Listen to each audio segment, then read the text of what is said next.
So, hello guys, we are the three igniters. Yes! And I am here to ignite you into taking action on changing your life, changing, exploring what is it that needs to be better in you and for you. And I'm here to ignite your relationship with food and how you look at the sensual pleasure in all of life that's around you. And I'm here to ignite the leader that lives within you, your leader self, and to help you to connect with yourself and your loved ones.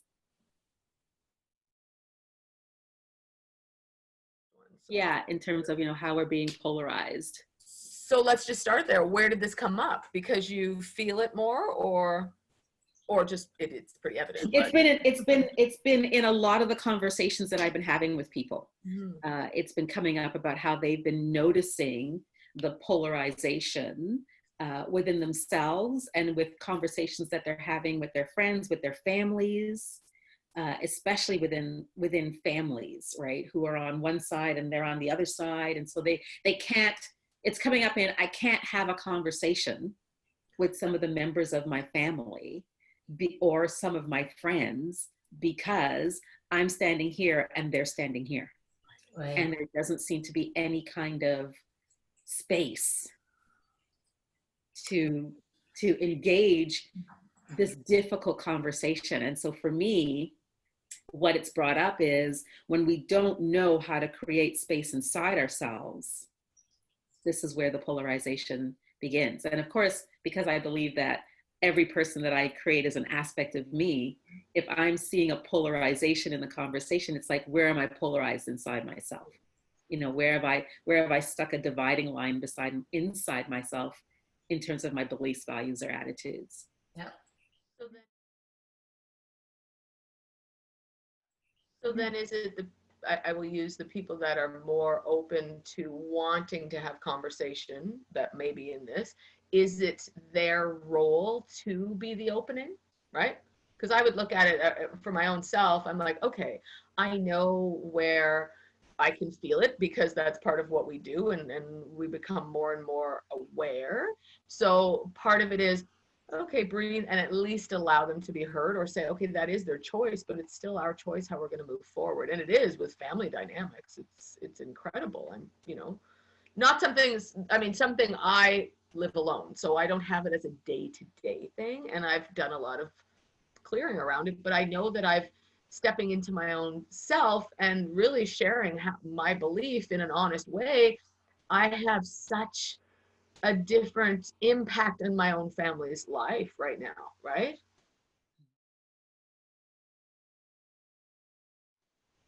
Yes, I think this is huge though. This is relevant for any kind of relationship that you have. And I include the relationship you have with yourself. And it's all about this idea that we are brought up with of right and wrong. Like there is a right and there is a wrong, right? There are sides to a coin, right? So to speak. And because of that, we are extremely harsh with ourselves. We are polarized over ourselves at many, many aspects and times along our lives. And all of this has been very, important for me. And I'll tell you just a tiny little bit of story. I got in contact with a very old friend. We were friends since birth, and we were really, really close until we were early 13, 14, right before going into high school. And all of a sudden we stopped seeing each other. Our lives became extremely different, very different geographical places. And so we never got in contact until like almost 30 years after that. And when it happened, the first thing she asked me was, how much have you changed? Are you still this very, it's hard to translate here. But what you said, are you still as, I don't know. Regimented or what? Yeah, regimented. That would be a good word. But Oh my goodness, my English. So anyways, the sense of the word is that very strict expectations, like this very regimented, yes, but way of thinking, very demanding on people's engagement, on people's opinions, on, you know, I was very vocal, even as a child, about what I was thinking and why I was thinking and all that kind of thing, right? And I had the same expectation of everybody else. So it took me quite a bit of time to tap into tolerance, because I think that's what is required. That's when you start learning that there are way more than one way to cut the cutter, the cookie, and that they are all probably leading to a valid experience. That such a, there is no such a thing as black and white or white, right or wrong, right? There are many gray, you know, areas on this thing. And tolerance, I think, could be a word to get really familiar with in this kind of situation. So I'm happy to say that that's not, I did change. That I could honestly tell her, oh my God, that is so not me anymore. Right? But yeah, but it was interesting to hear from her. So yeah, totally.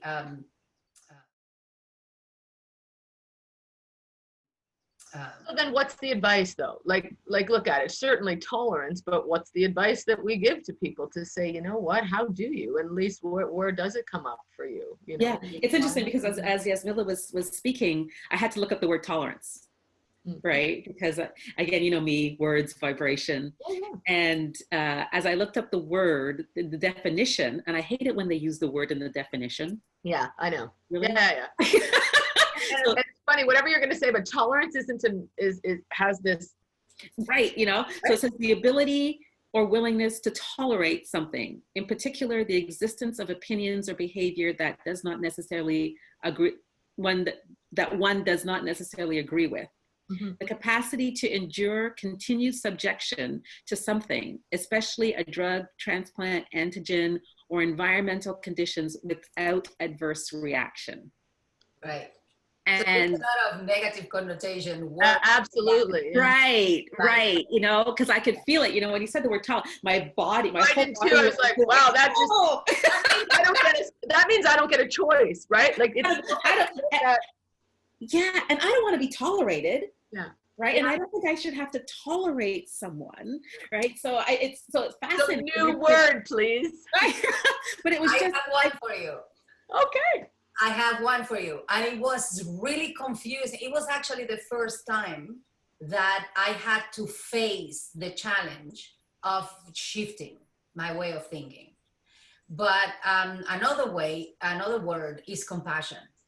Yes. Well, yes. Yes. And compassion, and there is another one even better that is coming my way. It's gonna get there. But the reason that had such an impact when I was asked to do it was because in Spanish it has a different connotation.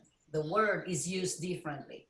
Mm-hmm. And because of that, I said, oh, no, that's not what I need to do, right? And so because of that, I learned I needed to tap into the English connotation, what was really being told to me. And compassion is all about contemplating the possibility that the journey of the person that has an opinion that is different from you has been different than yours. That the data that has been acquired in terms of experience, in terms of education, in terms of culture, and any many dimensions, is not necessarily the same as you have. And it has also the connotation of what if that's an alternative, right? Is that, or what if there is a third alternative that none of us are having? Absolutely. So that kind of thing.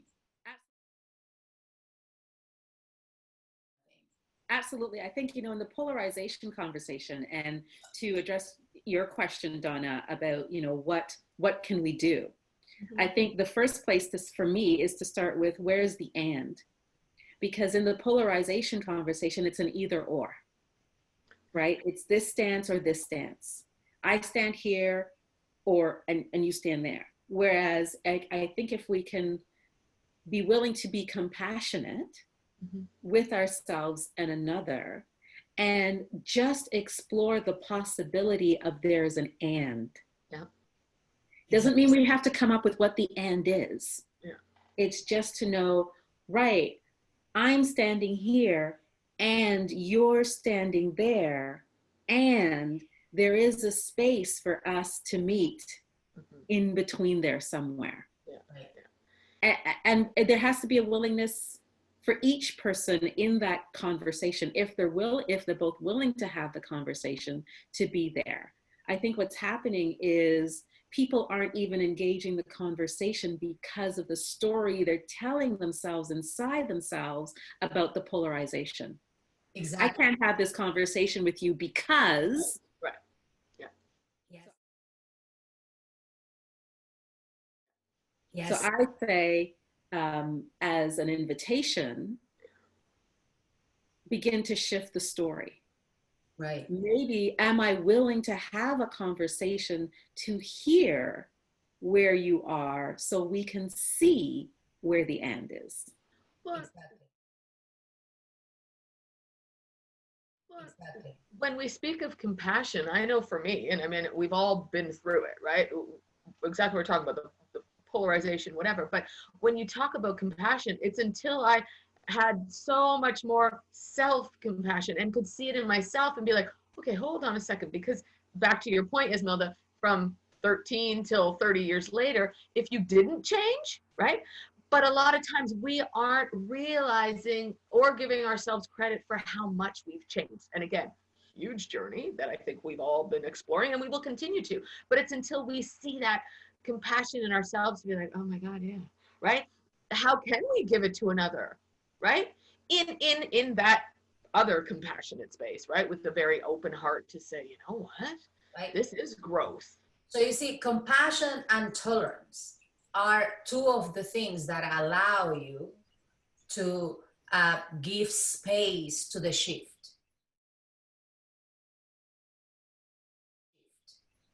Is the shift in energy. When you are standing in polarity, usually the conversation is coming from an energy of the need of being right. And so it's always a pushy energy. It's an energy that is leading you to prove your point, yeah, to argue against the opposite opinion, is to win something. It's a little bit of a competition, right? And all of that energy is aggressive. It's a very confrontational energy, the one you're bringing. But when you come into a conversation with a tolerant and compassionate energy, one is a whole new level of communication, because one, you are listening instead of pushing an idea. You are considering what you're hearing. You're wondering, okay, how do I resonate? Do I resonate with it or not? It becomes a learning experience versus a competitive experience.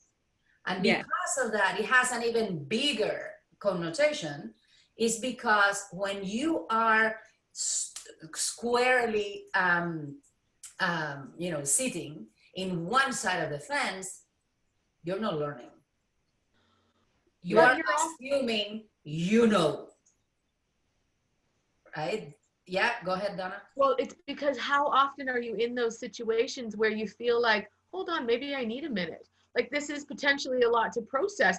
Are you even in a group or a scenario where they would give you that opportunity to, you know what, appreciate, but I need to think about this and how does it affect me or whatever else, right? Like Yeah. there's so much going on there that Yeah. And we have to give ourselves permission to actually ask for that or say that, right? To say, wow, there's a lot here. I need to go away for a little bit and have it process and come back. You know, I'd love to continue this conversation, right? And that for you is exactly why this is not an easy thing to do for most people. It's because being compassionate and tolerant and coming into a conversation that way is admitting beforehand that you might be wrong. Right. And again, right. And so I love what you're saying, Yasmilde, because as I was listening to what you were saying earlier, you know, the listening and the considering others' opinions and what they have to say, where I went inside myself with that was, what am I listening for? Right? So am I listening to hear the words that's going to accelerate the conversation in the polarization to prove that I'm right or to prove that you're wrong?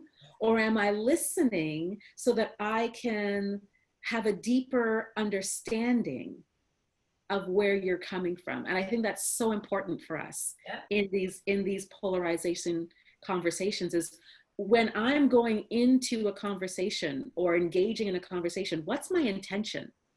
Is my intention to actually learn? Because I might hear something that might change my mind. Exactly. Right. Exactly. Right. And I think we can become so entrenched in our position that we forget, because we don't want to have our mind changed. Well, every conversation has the potential to change our mind about something. But is my intention to change somebody else's mind and not have my mind changed? Yes. Yeah. Exactly. This is, Mayor. I remember many years ago when I was already doing this without knowing that I was doing it. I remember when friends would come to me and would talk about conversations they had with their partners or their parents, siblings or so. And the whole conversation will be extremely polarizing. This is a problem, a conflict. And I remember my advice would always go around, okay, what do you want, really? Do you want to solve the situation? Do you want a resolution? Is this something you want to save? Is it a relationship that you want flourishing? Or you just need to be right? Which of the two is it? Because they don't go together. They hardly ever go together. So, and that goes to the intention. What's the intention? What are you having this conversation for? What are you trying to solve or to get to? What's the point of this? Is it an argument for an argument? Is this right? So yes. Yeah. Yes. I remember a girlfriend of mine, I had gone to see the Dalai Lama years ago when he was in Ottawa. And one of the questions that he got asked was, you're sort of preaching to the choir. The people that are here, we understand where you're coming from. How do we get other people, here? And he sort of stopped for a moment and he took a breath and he goes, why would you do that? Why would you think it's your responsibility to get anyone here, right? Because he says, as soon as you go out to try to make someone believe what you believe, you are now opening the door for them to do the exact same thing to you, which is where the polarization happens. Exactly. But it's a brilliant lesson, isn't it, that we play still sometimes, isn't it, girls? And I think that's the beauty. It's like, we know, and we every time we talk, it's like, we know, and then it's like, oh yeah. But I think there's something you said earlier too, just around, because we don't have an answer, or we want to be open and we want to explore it, that might not be something we're even willing to want to explore for a week. It might take 3 weeks, it might take time. And I think that's the bigger part for my own self, which is, everybody had this, well, I need to know now. And it's like, I have no idea. There's so much to process. And I think because of what's going on, and if we really look at what's been going on all year, everyone has so much in this emotional world that's coming up, which is where the polarity stems from. But if we haven't grounded into understanding what emotions are, that's going to be the next piece, right? So it is, there still has to be that time that we're giving ourselves, right? Right. That's also where tolerance comes through. When maybe you know that the person in front of you has the potential to see things in similar ways that you do, but they're not ready yet. They're not there yet. Maybe you're talking to your teenager child, and you know there is a part of your brain that is not developed then. It is not possible. Rational thinking the way adults have is not possible in teenagers. So then there has to be tolerance there. To respect would be an amazing word there too. To respect the place the person is at, which doesn't mean you are in the right and they are in the wrong. It just mean different. Yeah, I think that you said two very important things there. Respect and resolution. Yes. And how many of us enter into a conversation, a difficult conversation, a polarizing conversation where we want resolution because we're uncomfortable with no resolution, right? It's the, let's agree to disagree. But this moves, for me, it moves beyond the let's agree to disagree. It's knowing that I can be in a conversation with someone, knowing that there is no resolution. The whole point of the conversation was just for me to hear and listen, and maybe for them to hear and listen. And that's it. Just to know that we're willing to listen and we're willing to be heard.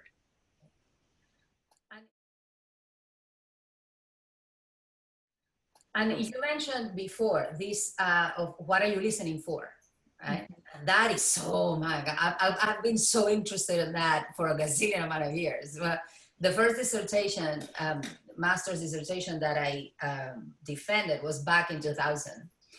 And I remember using a phrase out of a book as an intro to my whole science dissertation. And it was a fiction book. It was written by Anne Rice, the same author that wrote an Interview with a Vampire, if you're familiar with that.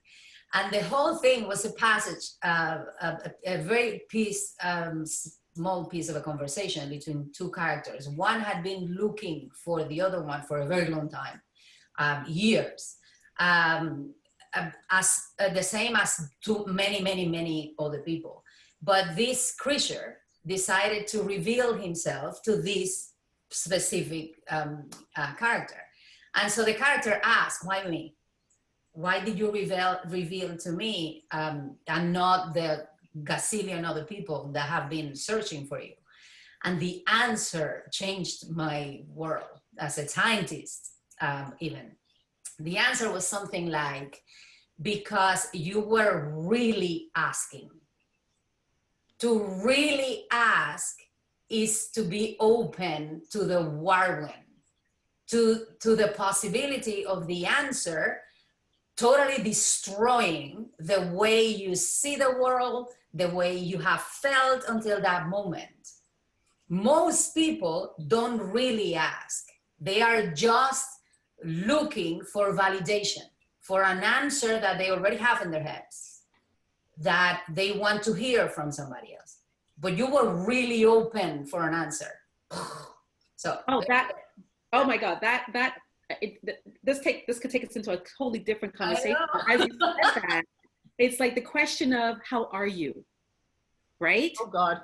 A simple question like that. How are you? Most people, when they ask, how are you, aren't really interested in the answer. It's become just part of the thing that you say when you see someone, as opposed to asking, how are you? And waiting for the response. So I have found myself over the years going, when people ask me, I say, do you really want to know? Yes. It's like, what's new? It's the same thing. We forget. Often we just have this, we revert back to, no, not much. Because you don't even know how to open the Pandora's box. Do you know what I've been going through, what I've grown, how I've what I've been doing? Which part did you want to know? Yeah, I'm good. Right? Like we just get ourselves there. Yeah. Right? Because it's like, I know. Anyway. Another conversation. We're going to table that one for another. I'm going to put that on the list. You know, but I think the brilliant part is, you know, even in the what are you listening for, whatever, I think the big thing is first we have to listen for ourselves, like listen to ourselves, hear ourselves, hearing ourselves. And again, lessons we've been learning, lessons we continue. And I think that's that invitation for everybody that's listening here today is listen to yourself first. What do you need to hear of yourself and who you are, right? Because then we can't listen to anyone else. Yeah. Yeah. So what I'm taking away from our conversation today is a couple of points. Polarization, when I see it outside myself, to bring it inside, where am I, what are the polarizing beliefs, values, and attitudes that I'm having that are occurring inside of me? Am I willing to listen, to really hear what the other person is willing to say? Am I willing to have compassion for myself and compassion for another? Yes. Some of the things that I'm taking out of our conversation today. Yes. It also taps into vulnerability. And first and foremost, being vulnerable to yourself is having those conversations. Admitting that you are a changing organism, that you are meant to be wrong and make mistakes, because that's how we learn. And so sometimes we do engage in polarizing conversations, arguing a point that we don't really believe in the very core of who we are. Yeah. But we are used to it, and it's hard to say, you know what, I was wrong. I don't think that way anymore. It takes a level of vulnerability to do that. The self-awareness as well. Is this checking in and being updated with your own process, right? And being open to the evolution. Again, that's an intention that needs to be there. I think this has been exciting. Oh, this was such a beautiful topic for today. Yeah. And I think when we ended off, I think, biggest thing for me is just, it's having that space to know that you're continually growing, right? We are continually going to go through those moments, and, it's brilliant. So anybody that's listening, I'm like, take the time, like enjoy it. Because I think that's the other part. We know how to enjoy it in a very different way, right? Yes. So once again, any questions? We love to hear your comments. Love to see, what you're learning or what you discovered through this conversation. We're here if you want to get in touch with any of us, all of us. Please do, and we'll see you the next time. Have a great day. Great week. Bye.